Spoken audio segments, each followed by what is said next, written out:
Hey everyone, let's get started on the 8th Gen SI review. To start, this is my SI. I've owned it for 2 months and I'm pretty happy with what it is. The exterior styling of this car is very forward with its design language, but it's aged very nicely. As of February 2018, the car still looks very current, aside from various blemishes. The front windshield is raked aggressively forward and creates a larger greenhouse within the cabin. Now, this is the first time that Honda went with a sedan body style for the SI trim, and to be honest, it was about time. The SI has always been about combining value with practicality and performance characteristics. This car doesn't fall short in any of those areas. Moving on to the interior, there is an abundance of glass inside, and as a result, it doesn't feel like a compact sedan. The acute windshield and country mile long dashboard create this impression. In the front, we're greeted with SI badge bucket front seats. They hold you like a warm hug. The industrial design of this interior is some of the boldest Honda has ever produced, and the fit and finish is excellent. The driver-centric cockpit truly feels like an occasion. The steering wheel choice and aluminium-style accents throughout the cabin make this feel special where you use it the most.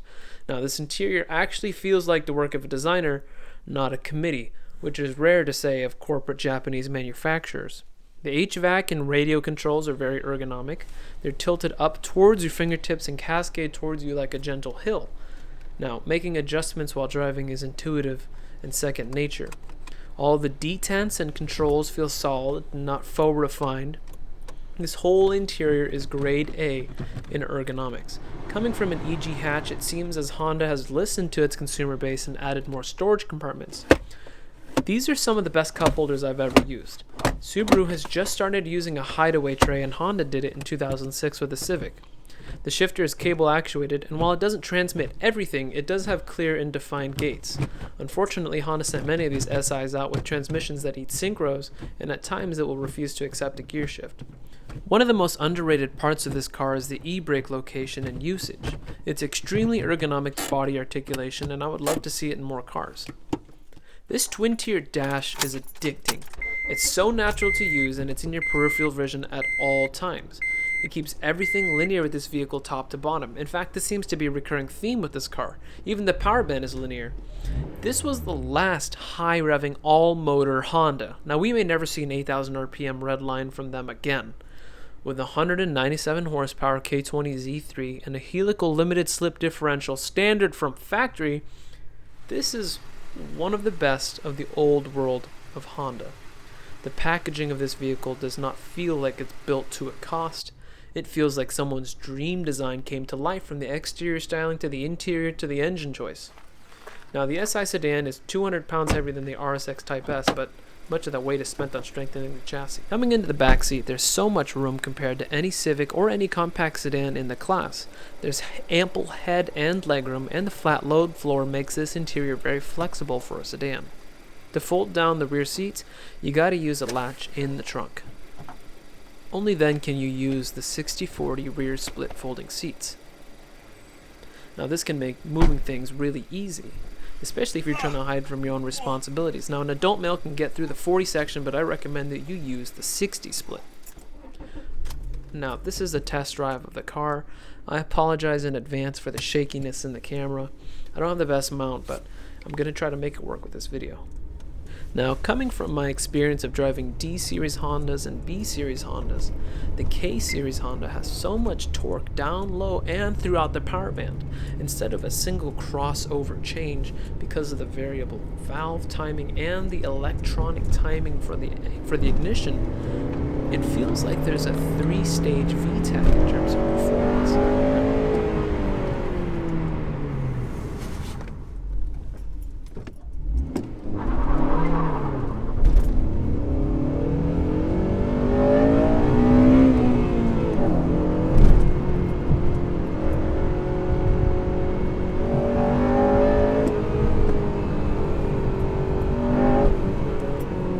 It's not only variable on where you are in the rev range, it's also variable on how much you're putting your foot down. Now, that's incredible because, you could be 5/10 of the way through the gas pedal and you won't have all of the surge of the engine, but the moment you put your foot down, regardless of where you are in the power band, there's a whole nother world of power to be explored in with this vehicle.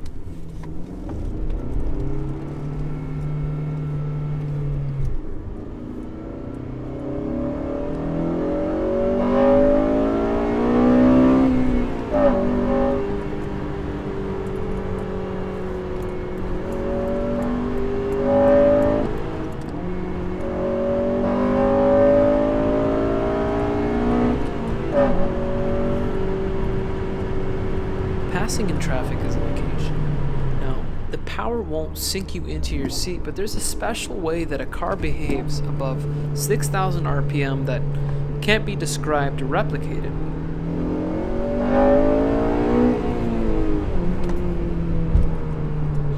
This is why Hondas have stayed high revving for so long. Now the chassis is firm and responsive without being jarring over bumps. Turn-in is not as great as double wishbone setups, but it's very lively, especially when compared to any other compact economy car.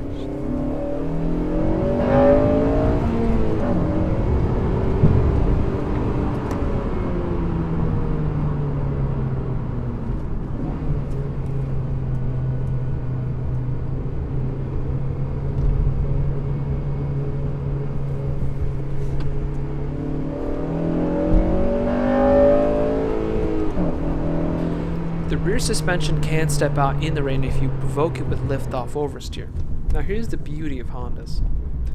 It's not just the motor that's great. The motors are wonderfully engineered, but it's the way everything is married together with the chassis development, the suspension development, and the exterior and interior design of the car.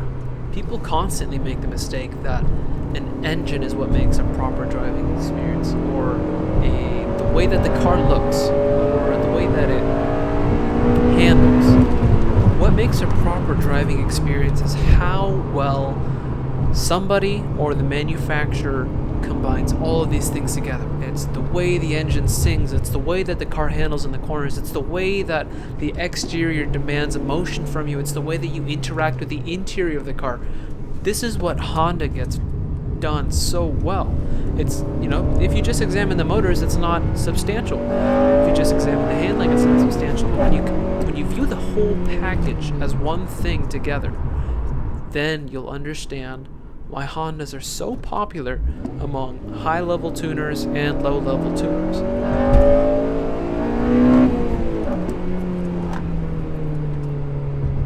As of February 2018, you can find clean examples of SI coupes and sedans for under $10,000 US.